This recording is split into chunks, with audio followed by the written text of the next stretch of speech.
અમરેલીમાં ડીઝલ અને petrol pump પર લાંબી કતારો જોવા મળી રહી છે। રાજુલા સાવરકુંડલા રોડ પર પંપ પર લાંબી વાહનોની કતારો જોવા મળી। ખેડૂતોએ કંટાળીને ચક્કાજામ કરીને વિરોધ કર્યો। રસ્તા પર ટ્રેક્ટરો રાખીને ખેડૂતોએ નોંધાવ્યો છે વિરોધ। ડીઝલની અછતથી ખેડૂતોમાં રોષનો માહોલ જોવા મળી રહ્યો છે। તો આપ જો અમરેલીના આ દ્રશ્યો આપ જોઈ રહ્યા છો। સૌરાષ્ટ્રમાં મોટા ભાગના પેટ્રોલ પંપ પર આ જ રીતે લાંબી કતારો જોવા મળી રહી છે। ડીઝલની અછત જો કે કૃષિ મંત્રીએ તમામ ખેડૂતોને અપીલ કરી છે કે કોઈ પણ અફવાઓમાં ન આવો।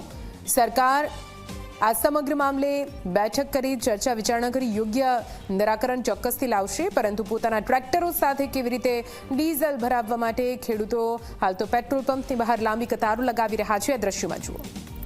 આ સરકારે હું ધારી છે એ કઈ ખબર નથી। ખાતરમાં લેવા જાવ તોય લાઈનમાં, નોટબંધી હતી તોય લાઈનમાં, અને અત્યારે ડીઝલમાં થઈ તોય લાઈનમાં। હવે તો અમારે આમાં કરવાનું ખેતી કરવી કે આ લાઈનમાં રહેવું।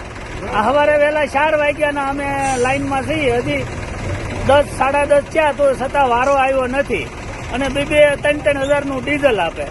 હવે એમાં 6-7 કલાક ખેતી કામ કરવાનું, પછી પાછું ડીઝલની લાઈનમાં રહી જવાનું, 12 કલાક લાઈનમાં રહેવાનું। તો હવે આ સરકારને કે ભાઈ આમાંથી કાંઈક અમારો ખેડૂતોનો નિવેડો લાવો। ટ્રક વાળા આવે, ઓલા આવે, એને તો ટાંકીયું ભરી દે, તો અમારે ખેડૂતનો શું વાંકે? આમ ખેડૂતે શું કઈ ગુનો કર્યો? આ ડીઝલ પંપે 3000 નું ડીઝલ આપે છે, ખેડૂતને કરવું શું એમ। અને બીજા નંબરમાં કે સવારે 4 વાગ્યાના એટલે 2 વાગ્યાના ઉભા છે, 4 વાગ્યાના બીજા ઉભા છે। અમે તો 2 વાગ્યાના ઉભા છીએ તોય વારો નથી આવતો, અને માણસો આડા 5-5 10 ટ્રેક્ટર નાખે આડા વચ્ચે। હવે એનો શું નિકાલ કરવો? સરકારને કઈક આનો આગળ પગલું વધારવું પડે એમ છે સરકારને। હવે હું